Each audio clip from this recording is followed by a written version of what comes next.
Big boss Malayalam 8ാം season എത്തുമ്പോൾ മലയാളികൾക്ക് ഏറെ സന്തോഷം വരുന്ന മറ്റൊരു വാർത്ത കൂടിയാണ് എത്തുന്നത്. നടി പ്രിയങ്ക ബിഗ് ബോസിലേക്ക് എത്തുകയാണ്. പ്രിയങ്കയുടെ റവന്യൂ ആണ് ഇപ്പോൾ ശരിക്കും പറഞ്ഞാൽ വലിയ ചർച്ചയായി മാറിക്കൊണ്ടിരിക്കുന്നത്. ബിഗ് ബോസിലേക്ക് പ്രിയങ്ക എത്താൻ കാരണം മറ്റൊന്നുമല്ല എന്ന് നമുക്കറിയാം. അമ്മ സംഘടനയുമായി നടന്ന ഇഷ്യൂസും ആ പ്രശ്നങ്ങളും ചർച്ചകളും അപ്പോൾ പ്രിയങ്ക സോഷ്യൽ മീഡിയയിലും ഇന്റർവ്യൂകളിലും എല്ലാം നിറഞ്ഞു നിൽക്കുന്ന ഒരു സാഹചര്യമാണ് നമ്മൾ കണ്ടത്. ഇതേ സാഹചര്യത്തിലാണ് പ്രിയങ്കയെ ബിഗ് ബോസിലേക്ക് ഇപ്പോൾ ക്ഷണിക്കുന്നത്. അന്ന് തന്നെ എല്ലാവർക്കും ഏകദേശം മനസ്സിലായിരുന്നു പ്രിയങ്ക ശരിക്കും പറഞ്ഞാൽ കൂട്ടത്തിൽ ഏറ്റവും അടിപിടി ഉണ്ടാക്കാൻ അല്ലെങ്കിൽ അങ്ങോട്ടും ഇങ്ങോട്ടും അടിപിടി ഉണ്ടാക്കാൻ പറ്റിയ ആളാണ് പ്രിയങ്ക എന്ന് പലരും കമന്റ് ചെയ്തിരുന്നു. കാരണം ആദ്യമൊക്കെ ശ്വേതയ്ക്കെതിരായി നിന്ന പ്രിയങ്ക ഒറ്റയടിക്കാണ് ശ്വേത പ്രസിഡന്റ് ആയപ്പോൾ ശ്വേതയെ പിന്തുണയ്ക്കുന്നത് കണ്ടത്.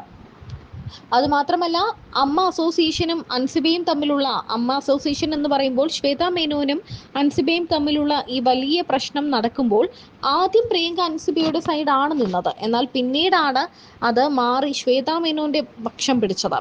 ഇതൊക്കെ എന്താണെങ്കിലും ബിഗ് ബോസിൽ വരുമ്പോൾ വലിയ ചർച്ചയാകും. മാത്രമല്ല, പ്രിയങ്കയുടെ ഭൂതകാലവും അത്ര നല്ലതൊന്നുമല്ല എന്നാണ് ആരാധകർ പറയുന്നത്. എന്നാൽ പ്രിയങ്കയുടെ ദിവസ വേതനം തന്നെ 1,00,000 അറിയാൻ സാധിക്കുന്നത്. താൻ അധിക ദിവസം ബിഗ് ബോസിൽ നിൽക്കാൻ പറ്റില്ല എന്നൊരു കാര്യമാണോ, അതോ ബിഗ് ബോസുമായി മറ്റൊരു അജണ്ടയുണ്ടോ എന്നാണ് ആരാധകരെല്ലാവരും ചോദിക്കുന്നത്. ബിഗ് ബോസ് അങ്ങനെ ചില പ്രത്യേക അജണ്ടകളോടെ ചില മത്സരാർത്ഥികളെ കൊണ്ടുപോകും.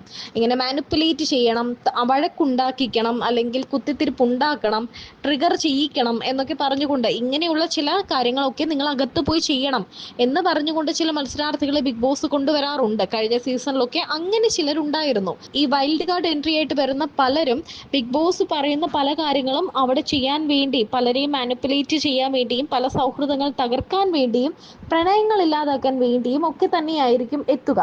അത്തരത്തിൽ ബിഗ് ബോസിന്റെ എന്തെങ്കിലും അജണ്ടയും കൊണ്ടാണോ പ്രിയങ്ക വരുന്നത് എന്നാണ് എല്ലാവരും ചോദിക്കുന്നത്. പ്രത്യേകിച്ചും പ്രിയങ്കയ്ക്കുള്ള ഒരു ഭൂതകാലം എന്ന് പറഞ്ഞാൽ പ്രിയങ്കയുടെ സഹോദരൻ ആത്മഹത്യ ചെയ്തൊരു കാര്യമുണ്ട്. അതിനെ പറ്റിയുള്ള സത്യം ഇപ്പോഴും പലർക്കും അറിയില്ല. പ്രിയങ്കയുടെ ജീവിതത്തിൽ ഏറ്റവും കൂടുതൽ വേദന ഉണ്ടാക്കുന്ന ഒരു സംഭവം തന്നെയാണ് പ്രിയങ്കയുടെ സഹോദരന്റെ വിയോഗം.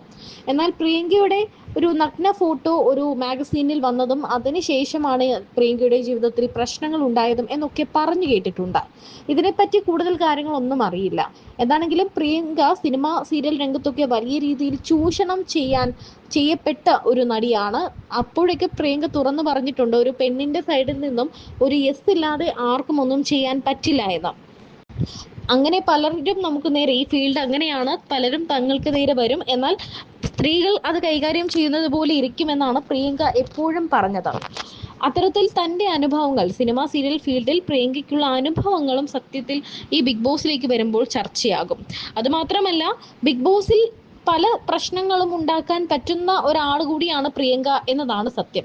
ബിഗ് ബോസ് പ്രിയങ്ക അതൊക്കെ മുന്നിൽ കണ്ട് തന്നെയായിരിക്കും കളത്തിൽ ഇറക്കുന്നതും.